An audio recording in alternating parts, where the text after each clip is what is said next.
DND number 12, Feed My Sheep in Jesus' Name, Chapter 17. Brody took Daisy's hand. You want to get some air? Let's do it, she said. I'll get our coats, he said as he left her standing in the giant entrance foyer. He returned moments later and helped her put her coat on. They went back down to the rear of the house and out the side kitchen door and headed into the giant backyard. Want to head out toward the rear of the property? Brody asked. Sure. He took her hand and they walked across the thick grass in silence. Daisy breathed deeply. He smiled down at her. Are you having a good time? I'm having so much fun. You're a great dancer. So are you. I love to dance. When I'm dancing, it feels like I can come out of my shell a bit. Well, I like that, and I'll remember that, Brody said. So, Daisy began, even though you've liked me for a long time, you don't know everything about me? Well, of course not. Our families only see each other a few times a year. I know little things about you, but not big things. But I know the important things. Like what? Well, like what I've already told you. You love God, you love Jesus, you love your family, you're selfless, you're strong, you think logically, you have conservative values, you work hard, you're modest, you're down to earth, you're humble, you're smart. Daisy, I could just go on and on. Well, don't. Why not? I wish I hadn't asked. It makes me feel uncomfortable. I mean, sort of embarrassed. Okay. Well, then let's talk about me. What do you think about me? I mean, now that you know I like you, what do you know about me? She sighed. You love God, you love Jesus, you love your family, you're selfless, you're strong-minded, you're confident, but humble. You're smart, you're kind, you love animals, and mostly, you see me. He smiled. I do see you, Daisy, and I'm glad you realize it. She smiled and turned to see how far they'd walked from the house because it was overcast and very dark. We must be walking fast because I can barely see the lights from the house. Well, I have long legs, but you've been keeping up pretty well. Ironically, after Brody said those words, their next step brought them both crashing through a panel of rotted wood. Brody landed first, and Daisy landed on top of him with a giant oof. Brody grunted as he sat up. Daisy, are you okay? Tell me you're okay. She groaned and pushed her hands against his chest to raise herself off of him. I'm okay. Are you okay? I'm okay. What happened? Where are we? Daisy asked. I'm not sure, but I think we've fallen into an old well. He sat up and tried to see her face, but it was too dark. He pulled out his phone and turned on the flashlight. Let me see you so I can be sure you're not hurt. Daisy turned to face the light, squinting at the brightness of it. He touched her face. Nothing hurts? I think I banged up my knee, but nothing bad. He shined the light on her legs and saw a small trickle of blood running down from her left knee. He sighed and then shined the light upward, and he frowned. It looks like we're about 10 or 12 feet down. How are we going to get out? He checked his signal. Okay, Daisy, don't panic, but I don't have any bars, no reception. Let me check my phone. Oh, wait, my phone is in my purse. Oh no, Brody, are we going to be stuck here? He put his arm around her. Listen to me now. No, we are not going to be stuck in here. I'm going to be stuck in here. I'm going to get you out and you go get help for me. Oh, Lord, Brody. Are there snakes in here? She suddenly asked as she leapt up into his arms, trying to get her feet off the ground. He tried not to laugh. No, no snakes. You've been watching Raiders, haven't you? She squeezed him harder, locking her arms around his neck. Are you sure? He pointed the phone down. Yes, look for yourself. She looked down and saw only dirt. Loosening her grip, she allowed her feet to stretch out and touch the ground. Brody put his hands on her face. Okay, now Daisy, listen to me. We're going to be okay. She nodded. Okay. Dear Jesus, please help us. Daisy, you're shaking like a leaf. It's going to be okay. He hugged her. Stay calm now. I promise. She buried her face against his chest. Stay calm. Stay calm, she muttered softly, making him chuckle. He patted her back and held her until she stopped shaking. Okay, all better? She nodded. Yes. Sorry, I think I'm a little claustrophobic. Okay, that's good motivation. Here's what's going to happen. I'm going to kneel down and you get on my shoulders. I'll stand up and then you raise up to stand on my shoulders. I'm 6'4" and you're what? I'm 5'5". Well, good. That's almost 12 feet. I'm not sure how deep we are, but once I lift you up, if you're too low to climb out, I'll let you stand on my hands, and then I'll lift my hands up above my head. We'll count to 3, and I'll toss you up. You got it? I think so. Okay, let's see what we got, he said calmly. He knelt down, and she climbed up to sit on his shoulders. He stood. Okay, now go slow and stand up on my shoulders. He grunted. Wait a minute. You're going to have to take those boots off. He lowered her back to the ground. She took off her boots and they started again. Once she was standing on his shoulders, her head came to the top of the hole. She reached up and grabbed the edge of the broken board that they'd fallen through. It's too high. I can't get leverage to pull myself up. I'm so sorry. If I were just stronger. I've always hated pull-ups. Okay. Now, listen, remember what I said. I want you to stand in my hands. I'm going to put them right here next to my shoulders. Just move your right foot out a little wider and place your foot in my hand. Daisy held on to the broken boards with her fingertips and moved her right foot out. He grasped it tightly in his hand, and she felt such relief. Good job, Daisy. Okay, now the left foot. She boldly placed her left foot in his left hand. Good job. Now, hold on to the side of the dirt wall or to the ground above. I've got hold of the board, the one that broke. Good. Okay, well, don't lose your balance. I'm going to slowly extend my arms and push you up. Okay, I'm ready. He pushed upward, and she moved up until her chest was almost even with the boards. Okay, Brody, I think I can climb out. Just give me a small push. He tossed her up, and she landed on her stomach safely on the cold ground. I'm out, she exclaimed. Well, be careful standing up so you don't fall back in the hole. Okay, I'm safe, she said breathlessly. I'll go get help. No, wait. Let me just toss you my phone and you can call someone. Oh, yeah, good idea, she said with a giggle. She immediately called her father. Brody? It's me, Daddy. Keegan drew air into his lungs. Daisy, where are you? Jeffy's going crazy. She said you fell, but she couldn't figure out where. We did. Brody and I, we fell into an old well, we think. He got me out, but he needs help to get out. Leave out the kitchen door and head out across the field. I think that would be south. And I'll wave Brody's phone so you can see a light. You're going to need rope or or maybe just a ladder will do. A ladder would be better, yeah. He's only about 12 feet down, but it's too far to jump and there's no footholds to climb on. She heard her father explaining the situation to the others. Daisy? Yes, sir. We're on our way. Turn on the flashlight and wave the phone in the air. Yes, sir. She waved the phone over her head back and forth.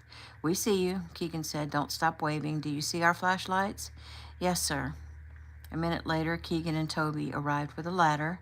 Toby placed the ladder in the hole and shined a light on it for his son. Brody quickly climbed out, Daisy's boots in hand. He looked into his father's eyes and shook his head, obviously ashamed that he'd fallen into a stupid hole and not protected his girl on a simple walk. Toby smiled. Hey, don't feel bad. You couldn't have known there was an old well out here. Well, I should have known there might be dangers out on such a big piece of property. Hold on. Ricky arrived with a hammer, a stake, and a piece of plywood. I'll just put this down for now. He covered the hole and hammered the stake into the ground to bring notice to the area. There, he said. So, guys, I'm sorry. I knew there might be dangers out here. I should have announced to the group to not go across the fields until we've had a chance to inspect the property. Nonsense, Rick. I heard you tell Violet and CJ to stick to walking along the front drive. You warned us, Keegan said. Ricky shook his head. I warned them. I should have warned the entire group. Well, maybe they should have let us know they were going out, Keegan said pointedly to his daughter. Sorry, Daddy, she said softly. Well, Brody let me know, Toby said. So really, this was my fault. Everyone stop. I know you're trying to help me save face, but it was my fault. I should have been more careful, Brody said. Daisy giggled.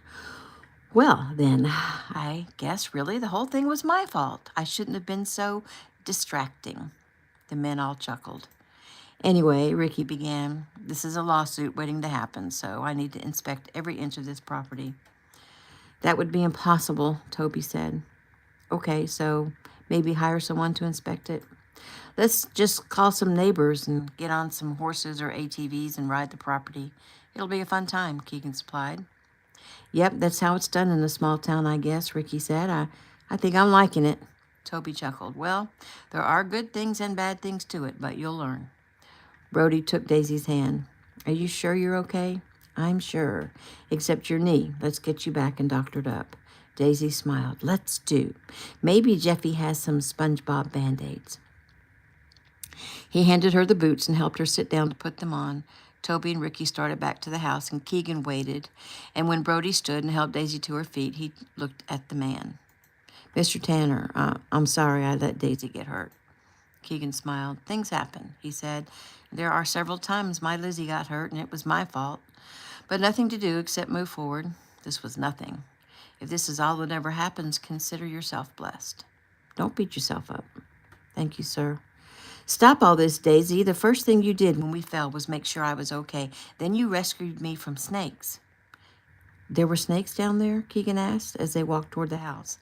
Brody laughed. Invisible snakes. Daisy giggled. But I did panic a little, Daddy, and he calmed me down and told me exactly how he was going to get me out. He took charge, and he saved us. I saved you, Brody corrected, and then you saved me. And that is exactly how a relationship works, Keegan stated. New scene, but I gotta take a sip. It is November 30th. Now, 7 a.m., Saturday morning, the Stewart Ranch, Pine Forest, Georgia.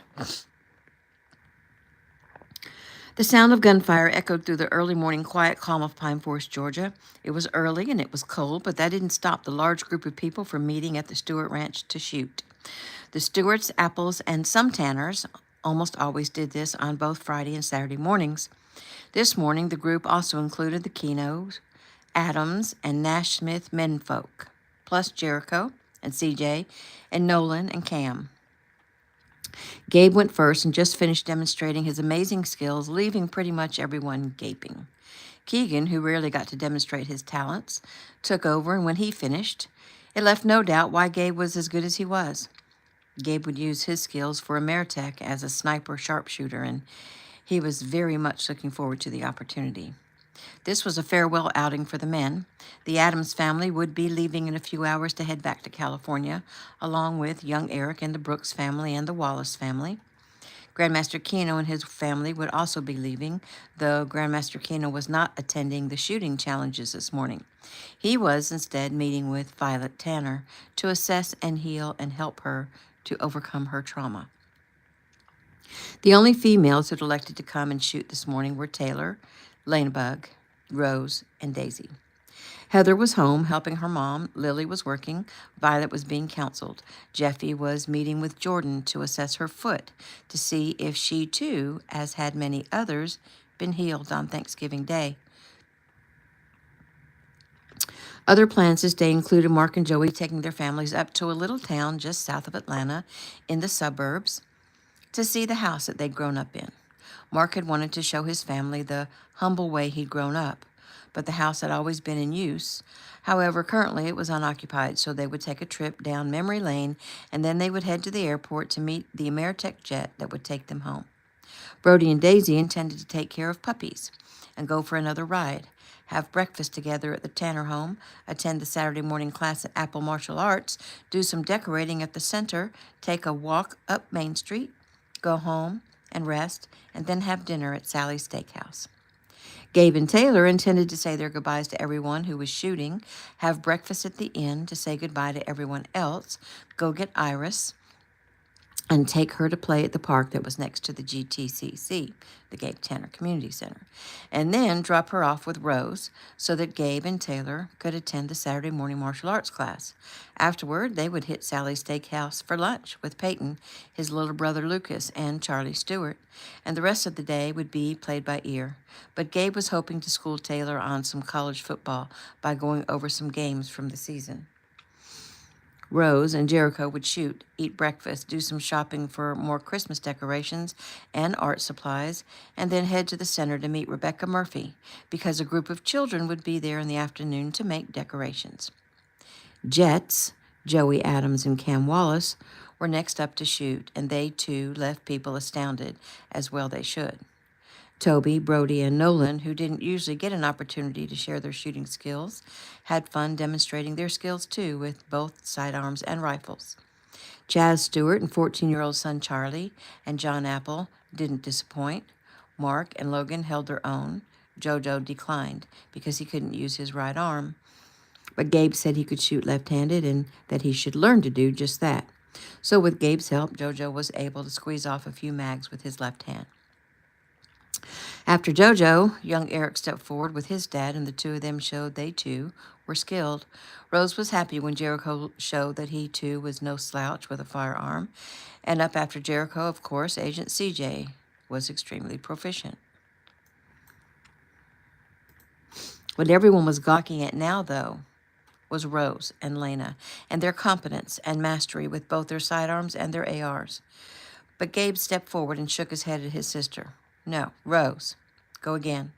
And I want you to fire 2 consecutive shots at the first target, and then squeeze off 3 shots at the second target, and then go back to the first target and shoot twice more. Rose nodded, loaded a new magazine, and chambered it. She started to aim, but Gabe stopped her. No, holster it and pull from your hip. Keegan smiled. It sounded like Gabe was being pushy or bossy, but what he was actually doing was protecting his sister. Rose nodded and holstered her gun. Go, Gabe yelled, purposely startling her. She drew and performed the task he'd asked of her. Gabe nodded. Good job, sis. I'm proud of you. Try to get in the habit of firing at least twice or 3 times, moving from heart to head to heart. She smiled at her brother. I'll work on it. He nodded, then turned to Lena, who'd been raped earlier this year. Lena, your turn. Do the same drill. She nodded and performed it beautifully. Good job, Bugs. Gabe then turned to his other sister who was there. Daisy, you do the same thing. Sir, yes, sir, she quipped. He shrugged. I'm sorry, I got in a mode. He glanced up apologetically at his father. Sorry if I got demanding. You don't have to apologize for trying to protect your family. Daisy moved forward and pulled from her hip, but her gun jammed. Gabe stepped up, cleared the chamber. I knew it was going to jam. The way you chambered it was so gentle, I thought you were patting a baby's head. He released the magazine, cleared her chamber, reloaded the bullet, and handed the magazine and gun back to her. Start again. Chamber hard. Daisy nodded. She loaded the magazine, chambered the gun, and holstered it. Go, Gabe yelled. She pulled the gun, aimed, and pulled the trigger, and nothing happened. Safety, Gabe said softly. Do it again. She drew a deep breath, blew it out, started over, and correctly finished the drill. Good job, Daisy, Gabe said. She sighed and went to stand next to Brody. Okay, Tay, Gabe said. I know you haven't had time to work on it, but show me what you can remember. Okay, but don't get mad at me if I mess up. Why would you say that? I wouldn't get mad at you. Well, you just yelled at your sisters. The others chuckled as Gabe looked at Rose and Daisy. Did I yell at you? Rose giggled. Yes, Gabe, and you hurt my feelings. Very funny. Tell her the truth so she doesn't think I'm a monster. Taylor, that wasn't yelling. He was just teaching, and I have to admit he's qualified to do that, Rose said. At those words, both Keegan and Joey looked at each other.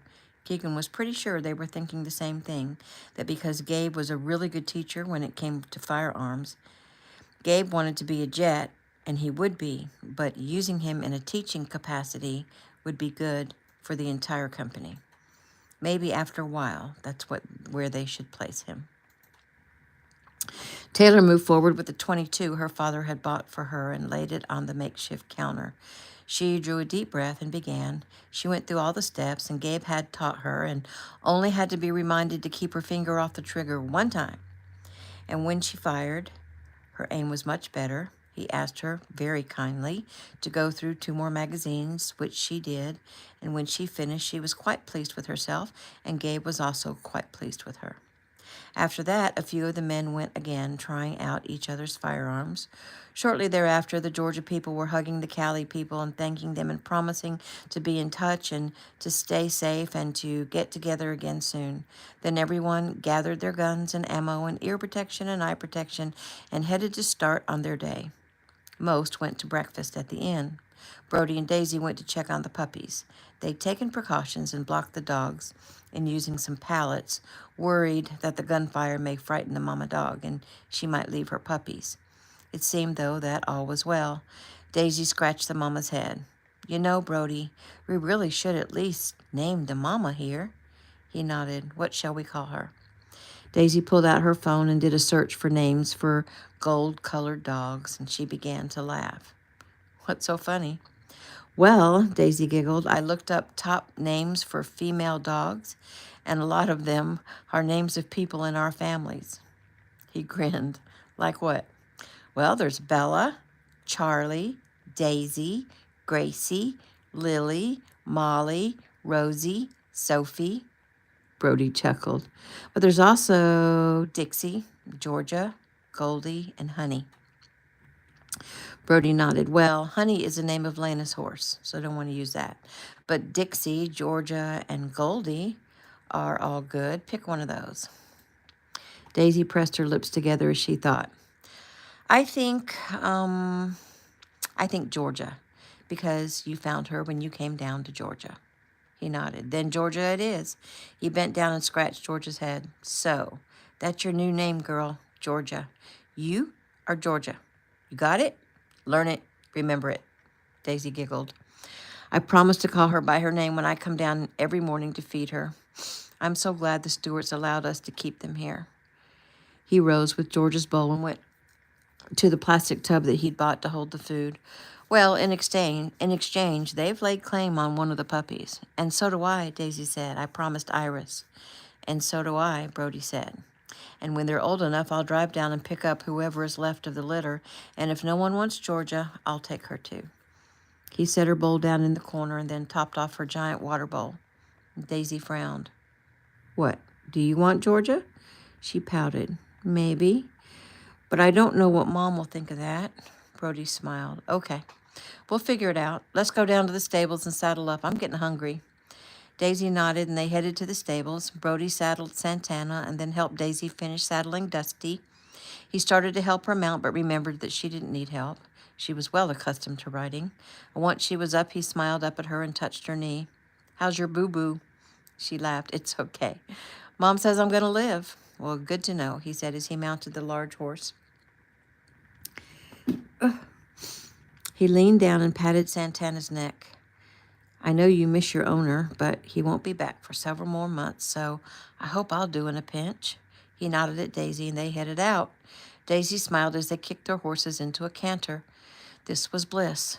Riding in the cold wind, her new guy right beside her, looking about as tough as a man could look as he rode the giant horse. She thought back to the shooting and could see him with that rifle, his aim perfect and true. Brody smiled at her. What you think about, Daisy girl? She smiled at the name. I was just wondering if you ever wear a cowboy-type hat like your dad does on stage. He smiled and nodded. Yes, when I'm at home on the farm, like when I go riding or when I'm helping out on the tractor. Your family home is a farm, right?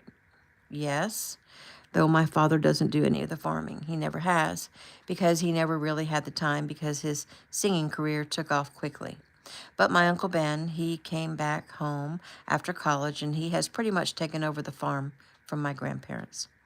So he lives up in the big house? Brody nodded. Yes. That's the house they all grew up in, my dad, Uncle Ben, and Aunt Molly.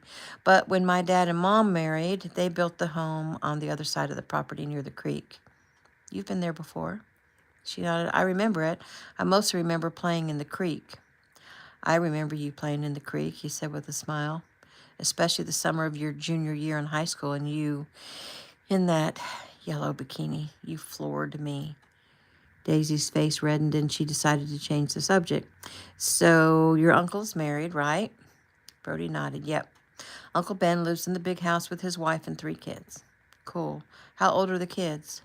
Let's see. Abby is 14, Penny is 10, and Ivy is 4. All girls? Brody nodded. They say they're going to try one more time for a boy, and if it doesn't happen, that'll be the last. Oh, I hope they get a boy. We were all so happy when Gabe came along. Yeah, Gabe's a good guy. Yeah, he is, Daisy said. What do they grow up on the farm?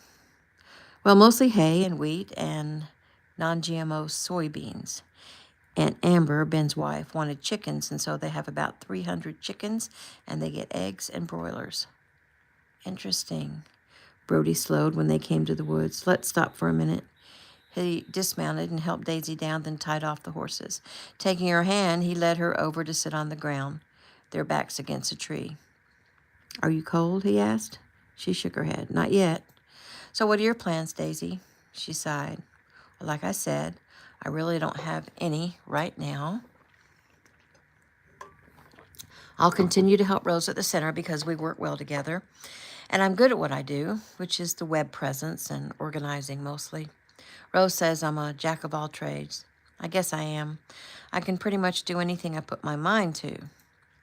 I believe that. So tell me, what do you think about baseball? She smiled at him. I love baseball. I love to watch. I love to play. I played softball in high school. Oh, really? Why didn't I know that?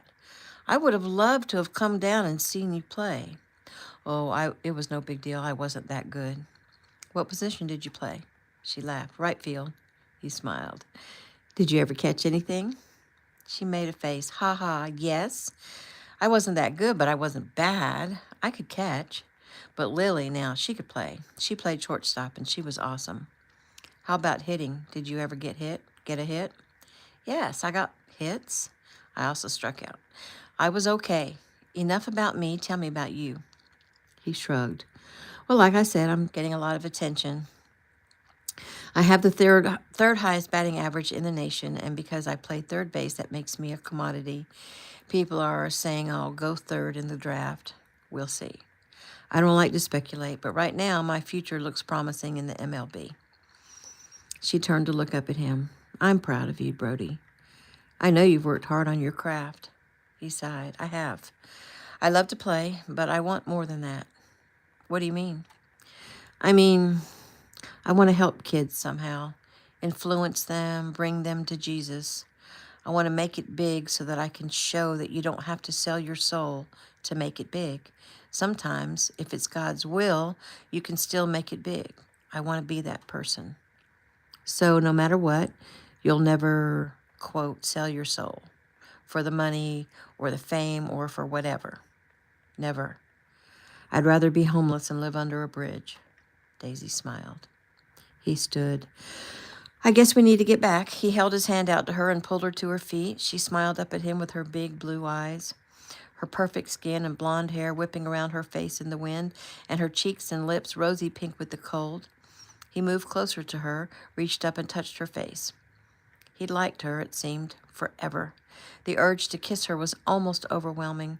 The way she was looking at him, he almost thought maybe she wanted him to do it, but he had to remember that this relationship was very new. He didn't want to scare her away or make her think that he was only thinking of a physical relationship, because he'd wanted her as long as he could remember, and if and when he gets her, he wanted it to be for eternity. He smiled and stroked his knuckles over her smooth cheek. The moment passed. Sighing, he took her hand, and they went back to the horses, mounted, and rode back to the stables. New scene. Young Eric knocked on Jordan's door at the inn. Come in, Jordan called. He entered the room and smiled at his girl and his Aunt Jeffy. You guys are back already? Jeffy said. Yeah, it was fun, but it's pretty cold out there. How did it go? Well, Gabe was amazing as always. Everyone was actually really good, but the really impressive part was how Gabe handled teaching the girls to draw from the hip and stop an attacker. The girls were awesome, and that includes Taylor. My sister looked so tough pulling that gun and shooting multiple times at a target. It was great. He came all the way in and sat down on the bed next to Jordan. So what do you think, Aunt Jeffy? I guess you're not talking about guns anymore? He laughed. No, I'm talking about Jordan's foot. She smiled. Well, when you get back to California, I want you to take her in to see the orthopedist so he can go gaga over what he finds. But what I'm saying is Jordan's foot is completely healed. All 3 breaks aligned and healed. All muscles and tendons completely aligned and healed. She'll still have to rehab to strengthen the leg, but young Eric, this girl is back. Jordan grinned and then burst into tears. Young Eric whooped and hollered and then sat down beside her and hugged her hard against him. Why are you crying, baby? I hope those are happy tears, she sniffed. I'm not sure if they are. I mean, I just can't believe it. 3. Why? Why would God heal me? I didn't even ask him to. I was willing to accept that I'd have to work my way back. I don't deserve this. I don't. I'm unworthy of this. Jordan, Jeffy said, you are completely worthy of this amazing blessing. And those words you're speaking, those are from the enemy. The enemy trying to make you feel guilty, telling you that you are not worthy, that you are not loved. Well, listen to me, Jordan.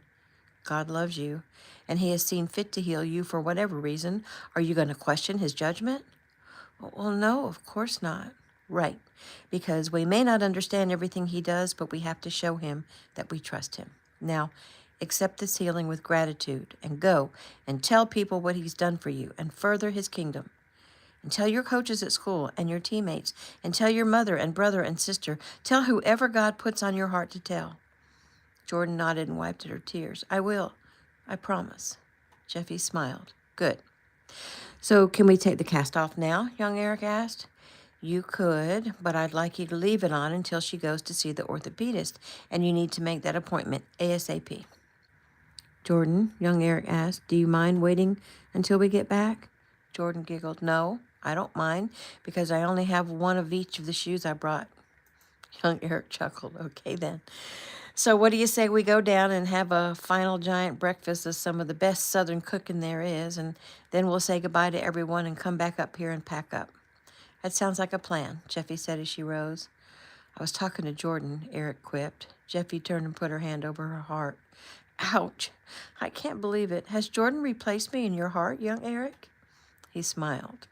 No one could ever replace you, Aunt Jeffy. Words, just words, she said dramatically as she left the room.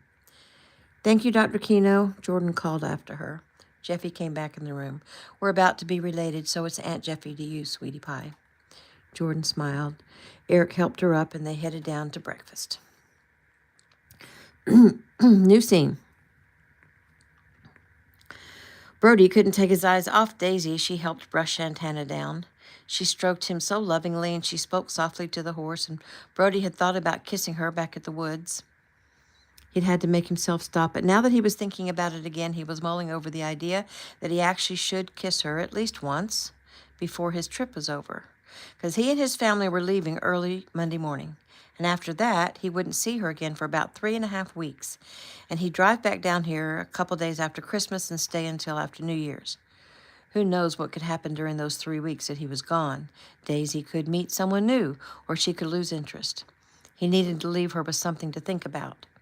And a kiss would be the perfect thing for her to think about. He smiled.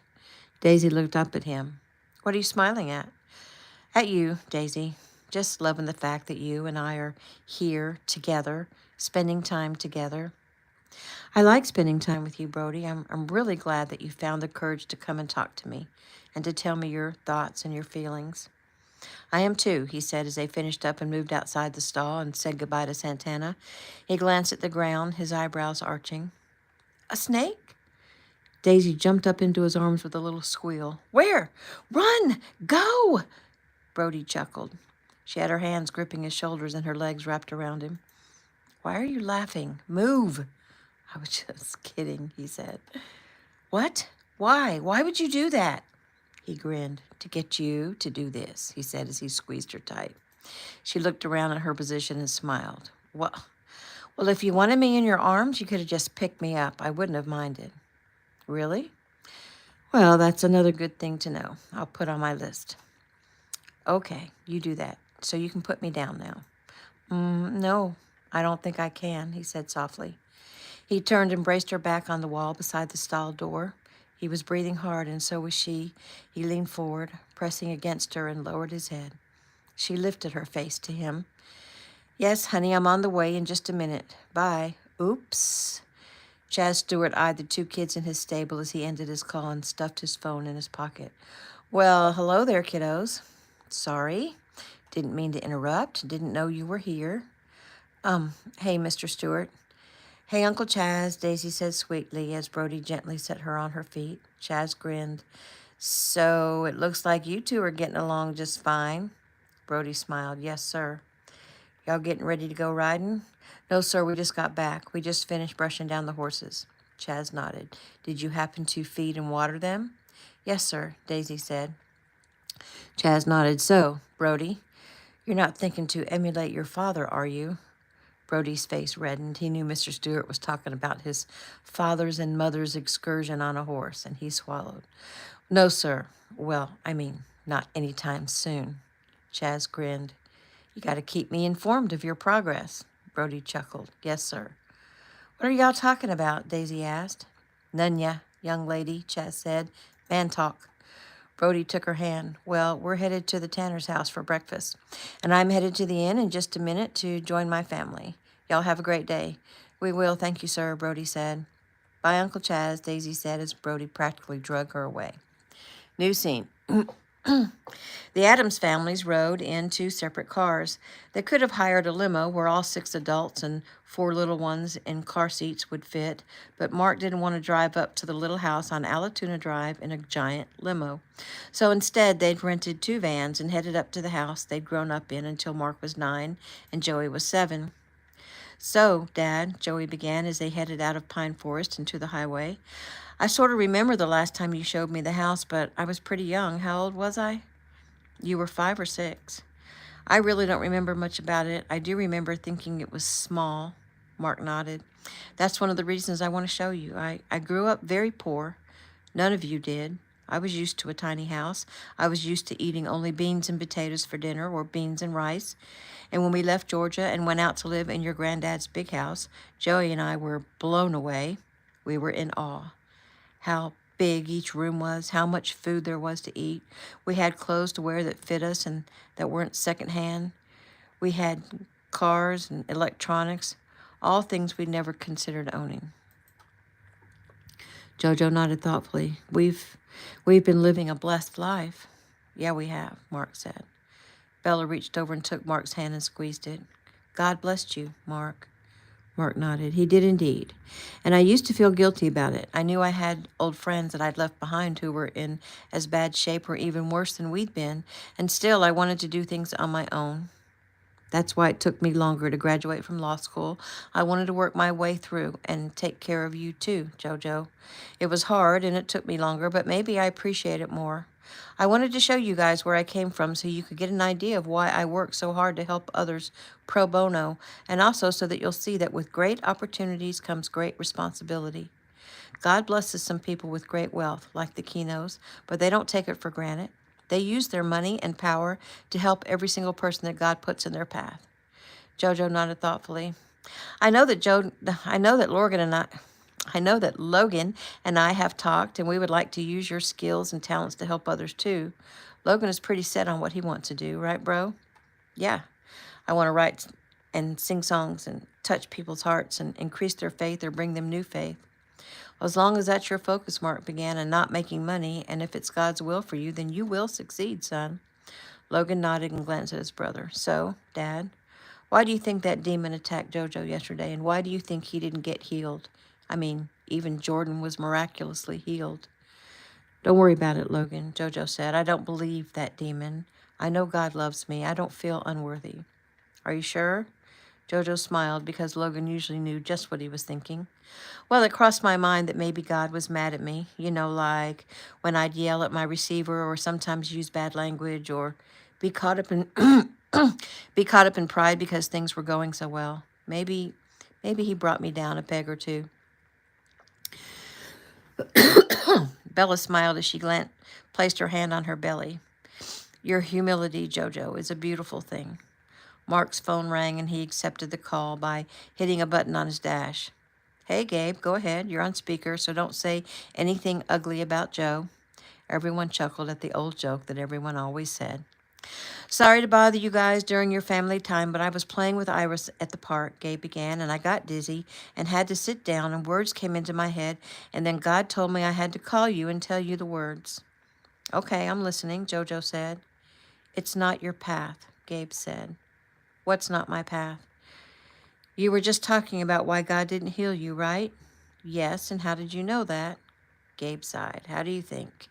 Anyway, God said it's not your path. If he healed you, you'd see it as a sign that God wants you to pursue football, but you'd already decided you didn't want to play football anymore because it was all about making money and because you'd miss your family. You already decided that because you were listening to God's inner urging. Being healed is not your path. God has a plan. Learn his will for you. Do his will for you. Both Jojo's and Logan's eyes filled, and Jojo nodded. I will, Jojo said softly. And be more confident that you're a favored son of God so that you will hear his voice because he is speaking to you, but you don't think you're hearing God's voice. You are. Be confident God loves you. Gabe stopped, drew a deep breath. That's it. That's all I got. Gabe, Bella said, thank you so much for listening to God and taking time to call Jojo to give him the message. We really appreciate you. Aw, thanks, Mrs. Adams. I don't always get it right, but today it was pretty clear. Besides Jojo and Logan, they're my brothers. I love them, and I'd do anything for them. Ditto, Logan said quickly. Mark smiled. The love and respect the boys have for each other is pretty inspirational, just like what Mark and Joey have for each other. Well, Gabe, Jojo said, thanks, bro. We're going to miss you, but see you right after New Year's. Absolutely. Time for me to make something of myself. Jojo rolled his eyes because Gabe Tanner was a superstar and didn't even realize it. He was ministering to hundreds of thousands, even millions of kids every time he went live on his daily videos. He's inspired a giant revival across the nation and maybe even the world. The feeding of the 5,000 was not his idea, but it was possible because he'd inspired people to donate to him, bringing about the creation of the Gabe Tanner Foundation, which brought about the Kinos gift of the community center. The foundation pays the employees and expenses of the community center and others across the nation. And the foundation helps kids get on the right path. And the center just accomplished an enormous goal, setting an enormous example and offering an enormous challenge to other communities across the nation. Teens are working in service to their neighborhoods, mowing grass, planting gardens, cleaning out gutters, painting houses, washing cars, taking care of the elderly, all inspired by Gabe's daily and weekly challenges. And now, Gabe says he needs to make something of himself. He just doesn't know. Yeah, Gabe, Logan said sarcastically, you really do need to do something with your life. You'd better get on the ball. I will, I promise. You guys have a safe trip home. Bye. The Mark Adams family sat quietly for a few moments as if they'd had to wait for Gabe's light to diminish. And that is the end of chapter 17.